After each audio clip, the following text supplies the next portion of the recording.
Okay, wrestling fans, and specifically college wrestling fans, Penn State wrestling fans, just high school wrestling fans, welcome back to another edition of PennLive's Wrestling Podcast.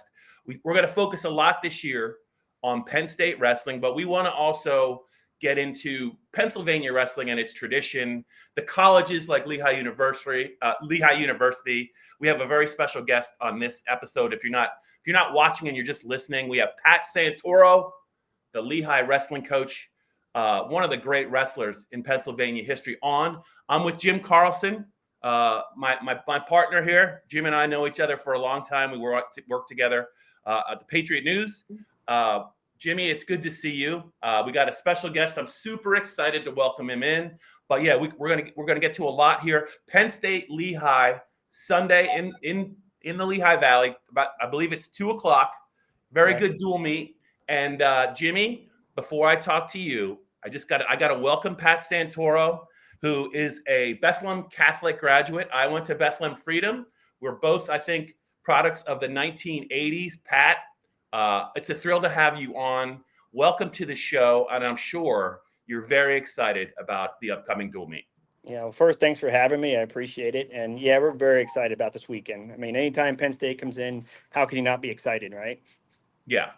And you've done wonders for the sport, both as a high school wrestler, then later at Pitt. You've done wonders at Lehigh, building that program up. But as a fellow Lehigh Valleyan, Jimmy, I promise I'm going to get to you, or you could just chime in too.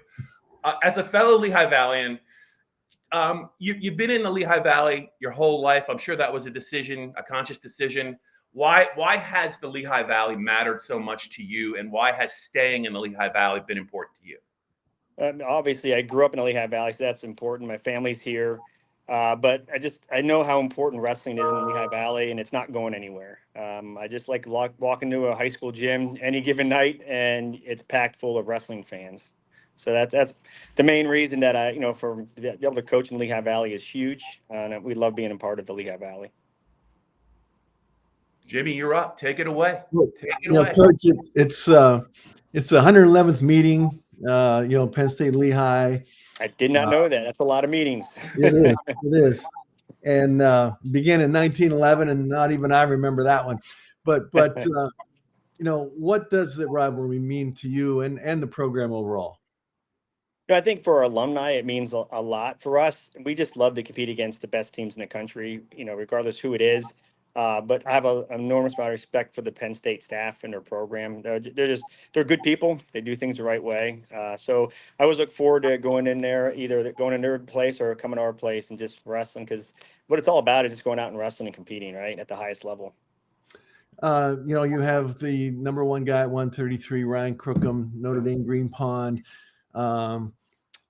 Is he healthy? But can you talk about just his progress and does he continue to jump levels? He does. He continues to get better. He's healthy. He was supposed to wrestle Pitt. He had like 104 fever, so we picked not to wrestle him that weekend. But he's been healthy for the last few weeks, and he had a little injury early on, but he's back. So we're excited to see him compete and have the Lehigh Valley watch him compete. Okay. How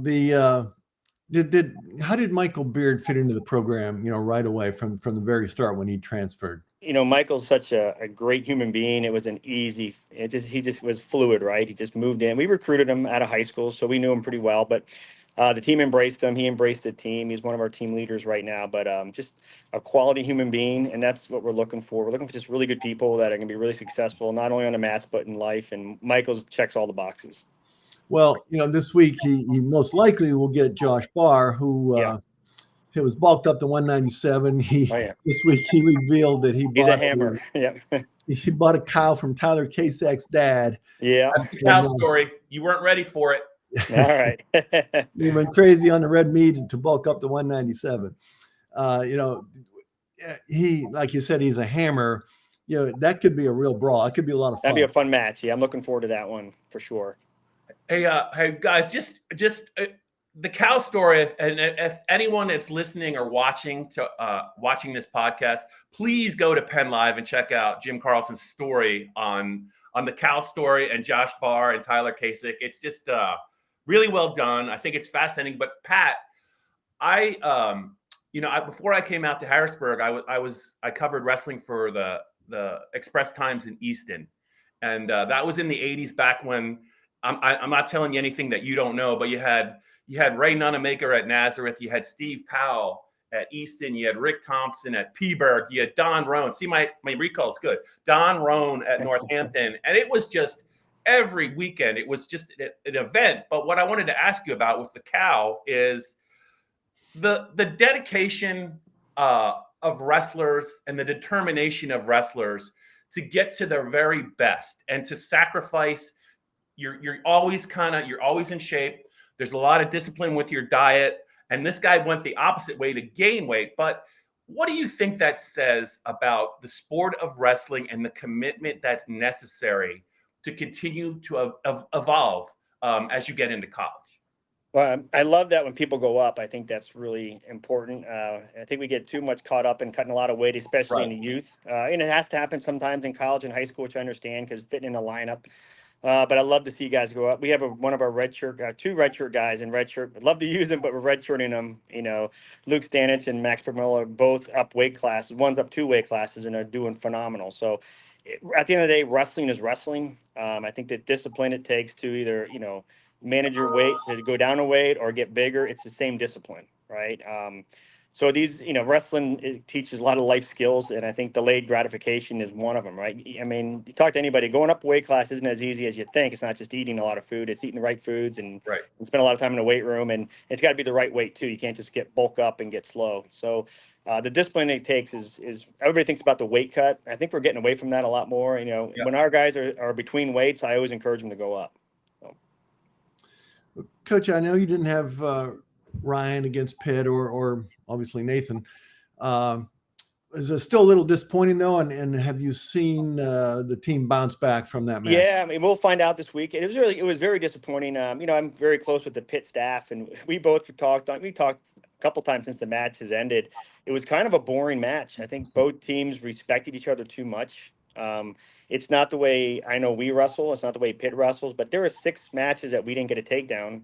There's 6 matches Pitt didn't get a takedown. So that tells you a little bit about, it was too much of a chess match. And no one wants to see that. You just got to, and that's one thing, the only regrets I ever had from wrestling is not when I wrestled hard enough, right? When you try to just manage matches, it's usually not a good idea. So we have a lot of new faces in the lineup this year for sure. We lost some of our leaders for some of these dual meets. But we do need to get better, and we need to be thinking in attack mode. And attack mode doesn't mean stressing and just firing off 100 shots, but it means your hand fight, your snaps, your go-behinds, your re-attacks. All that's really important, and that's something that we need to just get better at as we move forward in the season. I think we will. We tend to get a lot better second semester, but all this is, it's all practice for March. That's when guys are trying to be national champs and All-Americans. I know it was very unfortunate about your heavyweight Nathan Taylor from Brookville. Can you explain the Owen Treffen transfer situation, how that came about? Yeah, we're not allowed to talk about it yet since he's not enrolled in school or anything like that. So so we're not really allowed to because he has to graduate from their grad school there. So we're not allowed to talk about that yet. So, but he'll be on board in January. That's the plan. Yes, but it's about all I can say. Yeah, we're talking here with Pat Santoro, the Lehigh head coach, Lehigh Valley legend, Bethlehem Catholic legend. Pat, I believe Tony Izella was your coach. I apologize to you as a Bethlehem Catholic guy for not mentioning Bethlehem Catholic and Tony, because I talked about Easton and Nazareth in their heyday, and Peaburg and Northampton. There were some outstanding teams that Tony Izella produced. I know you were part of them. I remember them very well in the Lehigh Valley. But let's talk a little college wrestling. Your team is going to wrestle Penn State Sunday at 2:00 on your turf. I know you're excited about the match. That's why we have you here on the PennLive Wrestling Podcast. I wanted to ask you a couple more questions. Just the future of the sport, the challenges. There might be some revenue sharing. There might be some changes with scholarships. How do you see that impacting Lehigh, and do you think you guys are prepared for it? Yeah, we're actually sitting in a pretty good place right now. So we're not going to opt in. It's the Patriot League for Lehigh. So we're not going to opt in. So nothing changes for us. We're not going to, I think you're going to see, some schools will get increased scholarships, but I think a lot more will lose scholarships. You've already seen that across the board. I don't think anybody's gonna have 30, right? I think that'll happen through NIL and other avenues that way. But I do see some schools maybe going to 15 or 17, some schools going to 12. But I think we'll see more going to 5 or 7, unfortunately. I don't like the roster cap. We won't have one, which is nice. But I don't like the roster cap of 30. I think it takes away opportunities for wrestlers. It could bode well for schools in the Patriot League, could bode well for the Ivy League, because we'll still have big rosters. Is this a situation where the rich can get richer, Pat?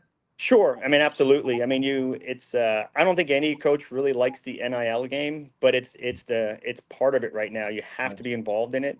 You hear some extreme numbers. We're not there, and nor do I don't think we want to be there at that level. But it's what I don't like about it. I think it's become a very transactional time right now for coaches across the country.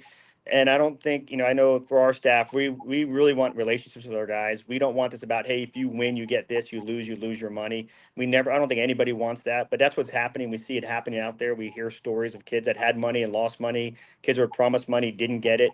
And that's scary and that's unfortunate, but that's the name of the game, because, the school's not controlling the scholarship part. So there's no guarantee. If you get an NIL, name, image, and likeness, and you get hurt or you're not a starter, very easily that can go away. Right. And that makes it very transactional. And that's the one part of the sport I don't like. But I think wrestling's in a great space as far as it's very popular right now. We're competing well at all levels, youth level, high school, college, international. But we still need some things to do. We need to get coaches all on the same page. We need to figure something out with this NIL stuff. That does make it challenging for a lot of schools. Okay, so we're wrapping up the PennLive Wrestling Podcast with Pat Santoro. It's Lehigh-Penn State on Sunday in the Lehigh Valley, where I'm from. I'm a Bethlehem guy. I went to Freedom, not Bethlehem Catholic, Pat. So I think a lot of my good friends went to Freedom. Matter of fact, my neighborhood was either Becker or Freedom. Right, so, right. Yeah, I know, a lot of close friends. Yeah. I have some Bethlehem Catholic friends as well. I'm here with Jimmy Carlson as well.